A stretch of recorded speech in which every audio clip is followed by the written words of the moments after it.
Hello everyone, this is doctor Ranjana from global institute for IAS. तो आज है बेटा आपका कॉन्स्टिट्यूशन का 6th लेक्चर, जिसमें कि हम रिवीजन कर रहे हैं अभी पीसीएस एग्जाम के लिए। और आपको पता होगा कि हमारा शेड्यूल 7 चल रहा है, जिसमें हमने union list, state list discuss कर ली है। और इसके बाद अब जो बारी है वो है कॉन्फ्रेंस लिस्ट की। अगर आपने नहीं देखा तो आप इससे पहले वाले जितने भी मेरे कॉन्स्टिट्यूशन के रिवीजन के पार्ट्स हैं 1, 2, 3, 4, 5 उसको जरूर देखो। तो अभी 6 पार्ट को कंटिन्यू करते हैं। सबसे पहले बेटा ऑब्वियसली डिस्कशन अब होने वाली है कॉन्फ्रेंस लिस्ट की। और कॉन्फ्रेंस लिस्ट जो है वो आपकी 3rd लिस्ट है 7 शेड्यूल के अंदर। और इसके अंदर जो है वो आपकी 52 आइटम्स हैं। दो द लास्ट जो है सब्जेक्ट्स नंबर इन 47। तो ओरिजिनली 47 थे, अब इंक्रीज भी कितने हो गए हैं, 52 हो चुके हैं।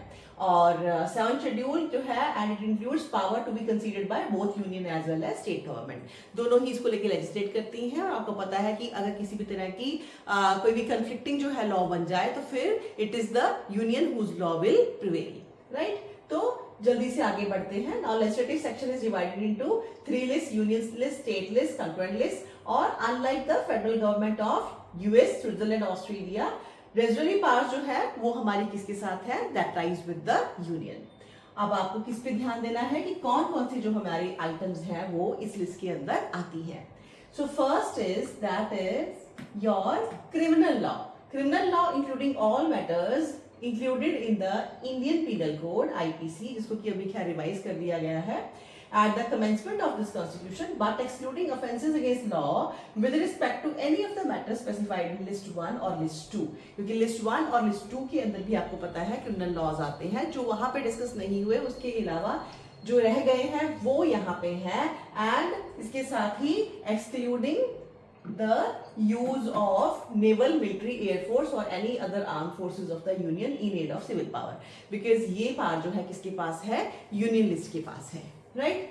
Number 2 is your criminal procedure. Criminal procedure भी आता है including all matters included in your code of criminal procedure at the commencement of this constitution. तो criminal procedure basically code of criminal procedure आपका कॉन्फ्रेंस लिस्ट का हिस्सा है। Third है आपका preventive detention. Preventive detention for reason connected with the security of the state, the maintenance of public order, maintenance of supplies and services essential to the community, then person subjected to such detention। तो कौन कौन सी area से preventive detention है? Obviously security of the state, maintenance of your public order है, इसके साथ ही maintenance of supply and services है। लेकिन इसमें भी आपको पता है आपका कुछ कंपोनेंट यूनियन लिस्ट में आता है, जैसे कि for matter of defence, foreign affair और security of India, these are covered under your union list. तो ये डिफरेंशिएट करके चलो यूनियन लिस्ट के सब्जेक्ट के अंदर और कॉन्फ्रेंस लिस्ट के सब्जेक्ट के अंदर। फोर्थ है removal from one state to another state of prisoners, accused persons and persons subjected to preventive detention for reason specified in entry 3 of the list. This is very very important. Reason भी कि आपका Bangladeshi enter कर गए हैं, घुसपैठी enter कर गए हैं, इन सबको लेके आपको पता है कि ऐसी बातें होती रहती हैं। और पीछे I think that is in west Bengal, और इसके अलावा और भी आपके स्टेट्स हैं, even that is your Uttarakhand and UP also. तो इन एरियाज के अंदर आपको अक्सर ऐसी न्यूज मिलती ही हैं, इवन असम, राइट। तो जब कभी भी किसी भी इंडिविजुअल को मे बी अच्छे से देख के या फिर लॉस को थोड़ा अनदेखा करके किसी भी सेंस में, that is none of our concern, लेकिन एज अ रिजल्टेंट बहुत बार ऐसा होता है कि उनको हम किसी जो भी ऐसे लगता है कि ज्यादातर बातें बांग्लादेश की होती है कि बांग्लादेशियों को वापस हमने बांग्लादेश भेज दिया है ना, तो इस तरह की न्यूज आप सुनते हो। तो वो कहाँ पे आता है, that is your conference list. और ये आपका जो है वो फोर्थ जो है वो कॉन्फ्रेंस लिस्ट का सब्जेक्ट है, that is removal from one state to another state of prisoner, accused of person and person subjected to preventive detention for reason specified in entry 3। तो एक स्टेट से निकाल के दूसरे स्टेट में जो है किसी भी बंदे को भेज देना, ठीक है। तो ये आपका इस कॉन्फ्रेंस लिस्ट का पार्ट होता है।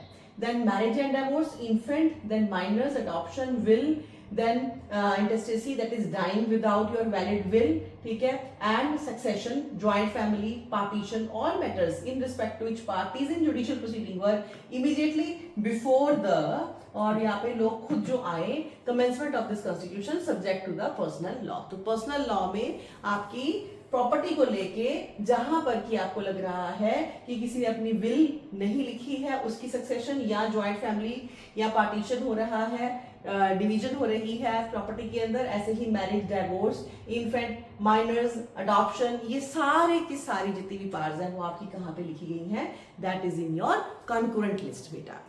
Next, six subject that is transfer of property other than agricultural land, because agricultural land जो है that belongs to your state subject. Now other than agricultural land, registration of deed and documents. Seventh में contracts including your partnership, agency, contracts of carriage and other special forms of contracts but not included the contract relating to agricultural land. Overall agricultural land के component को state list में आपने याद करना है। Eighth is your actionable wrong. Actionable wrong का मतलब क्या होता है, that is to seek legal remedy by aggrieved person. जिस बंदे को दिक्कत है, राइट, तो वो सामने आता है, तो उसके लिए अगर ऑब्वियसली उसकी बात को सुनना एक्शनेबल रॉन्ग के अंडर आता है, तो ये पावर आपकी कॉन्फ्लिक्ट लिस्ट में है। Bankruptcy and insolvency, this is very very important. Bankruptcy and insolvency अक्सर ऑप्शन में हो सकती है अगर आपको लेके इस बात को लेके कोई क्वेश्चन बनाया जाए तो। Trust and trustees, then administrators, general and official trustees also. 11A, administration of justice, constitution and organization of all courts except the Supreme Court and High Court. Supreme Court और High Court को छोड़ के आपकी lower courts जो हैं उसकी administration, ये वाला पार्ट आपका concurrent list के अंदर आता है, ये आप ध्यान में रखो। Then बेटा उसके बाद आपका evidence of oaths, recognition of law, public acts and records, judicial proceedings overall. Then 13th में civil procedure including all matters included in the code of civil procedure at the commencement of this constitution, limitation and arbitration. In the same way contempt of court भी आता है, लेकिन इसमें supreme court नहीं रहेगा। Then vagrancy, nomadics and migratory tribes, तो tribes को लेके भी। 16th is your lunacy, mental deficiency including places for the reception or treatment of lunatics and mentally deficient people. ये ध्यान रखो, छोटी छोटी चीजें हैं, ये इसको लेके डेफिनेटली कॉम्बिनेशन में आपको क्वेश्चन पूछेगा वो। Then 17th is prevention of cruelty to animals. Now this is very very important. Overall prevention to of cruelty to animals, this is your again concurrent list. Forest देखो 17A बाद में add किया गया है। 17B protection of wild animals and birds, ये बाद में add किए गए हैं। Adulteration of food stuff and other goods.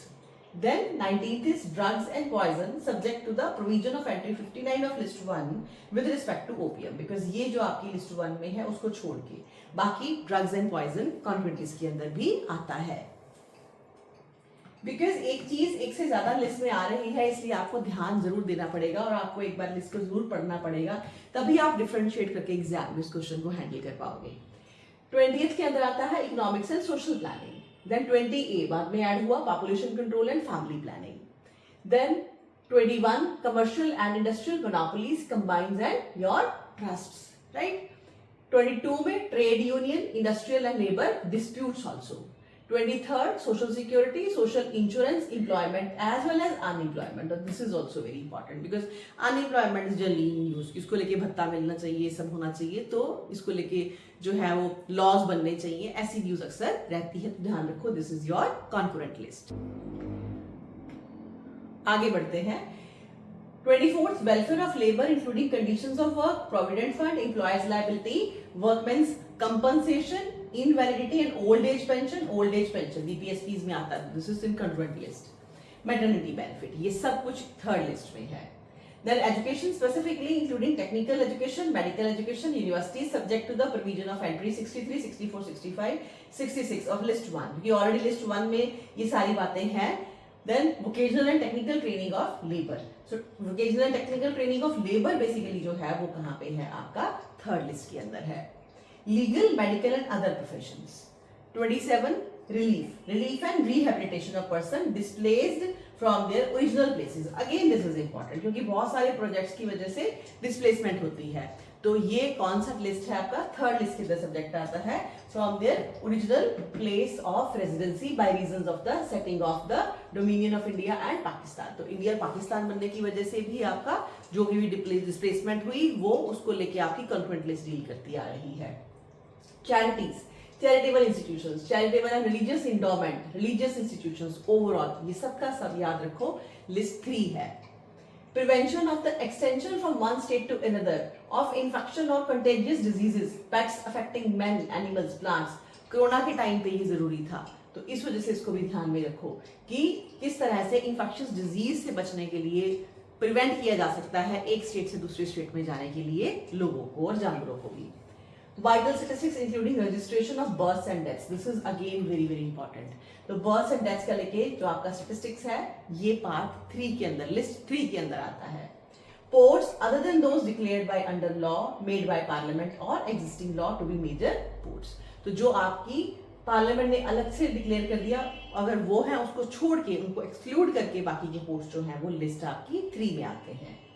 Shipping, navigation of inland waterway as regards mechanically propelled vessels and the rules of the road on such waterway and the carriage of passengers and goods on inland waterway subject to the provision of list 1.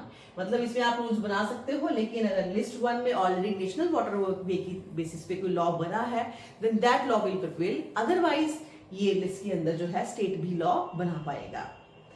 Trade and commerce in and the production and supply and distribution of trades and commerce in within state की बात कर रहा है, within state production और supply की बात कर रहा है। तो वहां पे क्या क्या है? The products of any industry where control of such industry by the union is declared by parliament by law to be expedient in the public interest and important goods to the same kind as such product। लेकिन अगर proper declare किया गया है इन public interest की वो जरूरी है nation wide तो फिर वो यूनियन में आएगा, अदरवाइज वो कॉर्पोरेट लिस्ट में है। Food stuff including edible oil, seeds and oils, then cattle fodder including oil cakes and other concentrates, raw cotton whether ginned और not ginned and cotton seed, then raw jute. तो ये आगे further सब parts आपको इसमें बना के दिए हैं। किसके अंदर है आपका? Trade and commerce in and the production and supply and distribution of. तो इन सारी चीजों की डिस्ट्रीब्यूशन स्पेसिफिकली मेंशन है जहां पे कि आपको products of any industry where control of such industry by union is declared by parliament by law to be expedient in public interest and important imported goods of the same kind as such. तो कैसी कैसी जो कि आपको ये सारी products यहाँ पे दे रहा है, तो ये सब किस में जाएगा? कॉर्पोरेट लिस्ट के अंदर जाएगा। Then weights and measures except establishment of standards. Now this is added afterwards. 34 में पूरा का पूरा प्राइस कंट्रोल, जहां पे मैं आपको टिक करके दे रही हूँ इंपॉर्टेंट बोल रही हूँ उसको जरूर फोकस करो। तो प्राइस कंट्रोल भी आपका एक वहां पे ऑप्शन हो सकता है, याद रखो ये कॉर्पोरेट लिस्ट के अंदर है। Mechanically propelled vehicles including principles on which taxes on such vehicles are to be levied. Factories यहाँ पे आता है, बॉयलर्स आता है, इलेक्ट्रिसिटी आता है, newspaper, books and printing press है, आर्कियोलॉजिकल साइट्स है। ये सारी जितनी भी मैंने आपको टिक करके दी हैं सभी के सभी आप ये जितने सब्जेक्ट्स हैं इनको डेफिनेटली अच्छे से लिख कर लर्न कर लो, बिकॉज ये सब पार्ट्स आपके क्वेश्चंस के डेफिनेटली रहेंगे अगर क्वेश्चन बनता है तो। And chances are always there कि ऐसे टॉपिक्स पे आपको क्वेश्चंस आए, बिकॉज उनको भी पता होता है कि आपने इसको अंडर एस्टिमेट किया और नहीं पढ़ा होगा, right. So this is made by Parliament to be national importance. 41 में क्या है? Custody, management, disposal of property, including agricultural land, declared by law to be evacuee property. यहाँ पे including agricultural land है। जब custody, management and disposal of property की बात आ रही है, जहाँ पे कि डिक्लेयर किया जाए by law to be evacuees property, इसने छोड़ा है, इसको evacuate करवाया गया है, तो वहाँ पे ये कॉन्फ्रेंट लिस्ट के अंदर है, including agricultural land भी है। Then acquisition, requisition of your property, then recovery in the states of the claims in respect to taxes, other public demand, including areas of land revenue, sums recoverable as such areas arising outside that state. तो recovery करानी है claims की taxes के basis पे. Again, this is your concurrent list. Stamp duties other than duties or fee collected by means of judicial stamps but not included rates of stamp duty. Rates of stamp duty को नहीं लगाया जाएगा, लेकिन stamp duties other than the duties or fee collected by means of judicial stamps. Judicial stamps पे जो दिया जाता है उसको नहीं, उसके अलावा जो stamp duty है वो आपकी state list के अंदर नहीं, corporate list के अंदर आती है. Right. Next is 45. Inquiries and statistics for the purpose of any of the list matters specified in list 2 or list 3. Inquiries and statistics for the purpose of any of the matter. Right? तो statistics करना है आपने, कुछ भी inquiry करनी है list 2 और list 3, ये सब आपका inquiries and statistics for the purpose of any of the matters specified in list 2, list 3. ये ओवरलैपिंग चीजें हैं, राइट। लिस्ट 2 में भी आएंगी, लिस्ट 3 के अंदर भी आएंगी, डिपेंड करता है किस तरह का सब्जेक्ट है। Jurisdiction and powers of all courts except Supreme Court with respect to any of the matter in the list. Supreme Court को लेकिन छोड़ेंगे। Fee in respect to of any of the matters in this list but not including fee taken by court. Court जो fee लेती है उसको छोड़ के बाकी फी जो है वो आपकी कॉन्ट्रैक्ट लिस्ट के अंदर आती है। और फाइनली क्या देखेंगे कि कौन सी अमेंडमेंट्स के साथ चेंजेस हुई।